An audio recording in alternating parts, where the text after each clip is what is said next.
Hey there, YouTube. It's True Outlaw Patriot coming at you with another one. This one's kind of quick, kind of interesting though. Came across this by Grassroots Army, and I'll leave the link in the description. Seems like one of the locals in Hawaii, in Maui, where this fire has happened, has something interesting to say.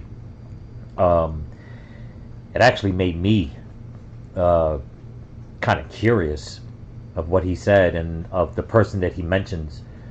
But don't forget to comment, like, share, subscribe. And I want to thank the 2 new subscribers today. Thank you so much, and all the views that I've been getting.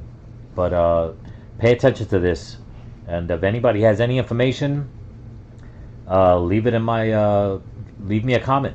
Let me know, point me in the right direction. But here we go. Need you guys to hear me out.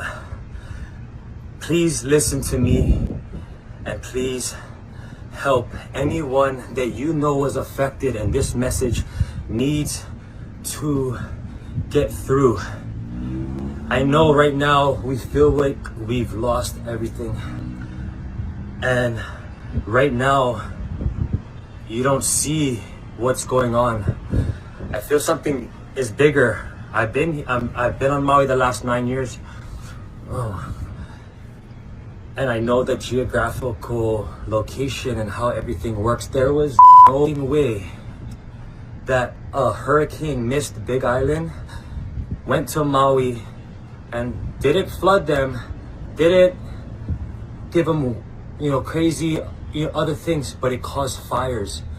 It caused fires in not only on Maui, but it caused fires in the most precious parts of real estate in Maui.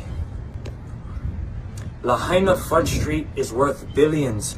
The Hawaiians that have been holding out and the Kanaka have been holding out for years, not wanting to sell their property in Lahaina due to these big $1 million companies.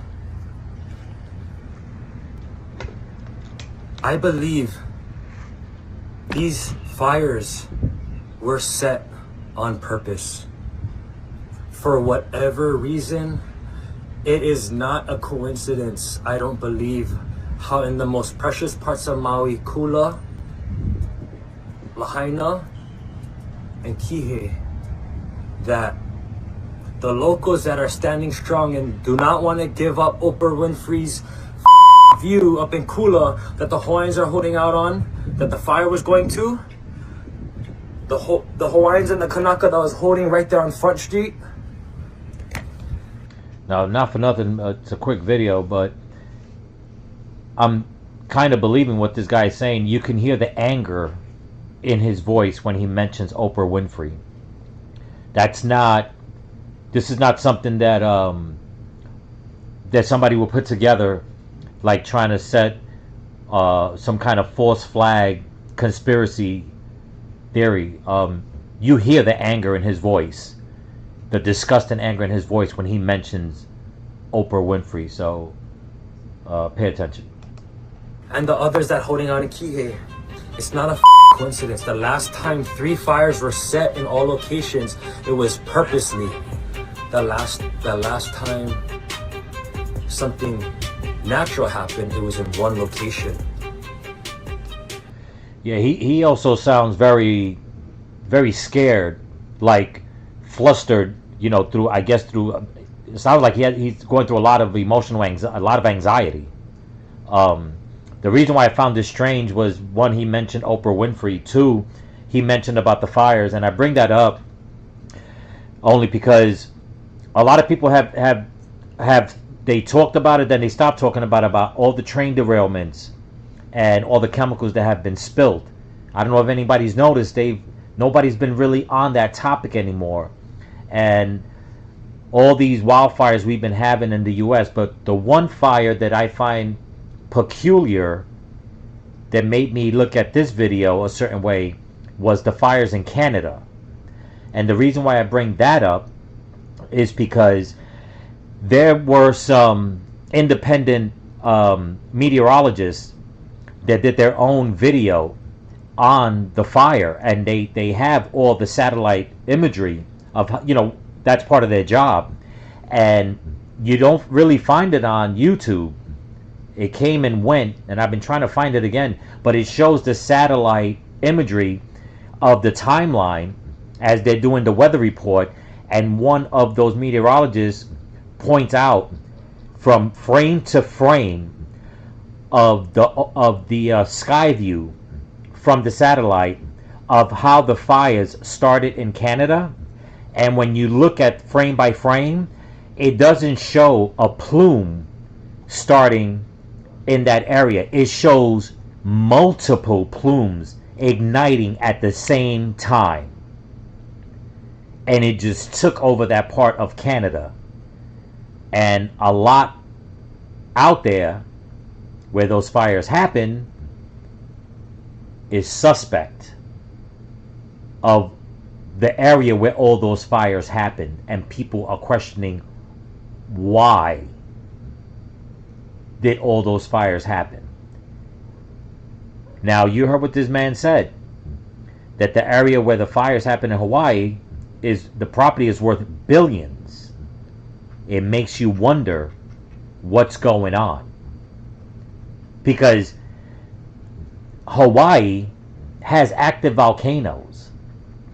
How did these fires, out of all the years of active volcanoes, how did these fires take precedent in causing so much damage? And then he says that there was supposed to be a hurricane. They got none of the destructive elements of what a hurricane does, which is wind and rain and possible tornadoes and all kinds of things. Why a fire? Very strange that he brings that up. And the media keeps showing this destruction in Hawaii, that it makes you wonder, like, how in the world did a fire get that out of control? And where were the emergency responders?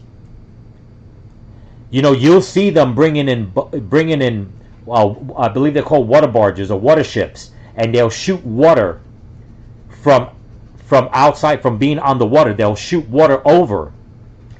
So why couldn't they do that when they have the wildfires in California? They bring helicopters and drop all water and all kinds of things. Why did they let this get so out of control? Dozens of people have died. Nearly 100 people so far have died. Now, if this was an act of Mother Nature, then so be it. But if this was nefarious, my God, if this was nefarious, look at the damage that has been done. Not so much the properties, because that could be rebuilt. Look at the lives that have been lost. So people need to pay attention, and I'm gonna try to see if I can find any more information. It'd be kind of interesting to find a follow-up on all this, but I'm a True Outlaw Patriot. Thank you for watching. Please subscribe, give it a thumbs up, share it along. I'm going to leave a link in the description. This was brought by Grassroots Army. Very good channel. Very good channel. I love their work. Till then, stay vigilant, keep praying, and keep praying for each other. Peace.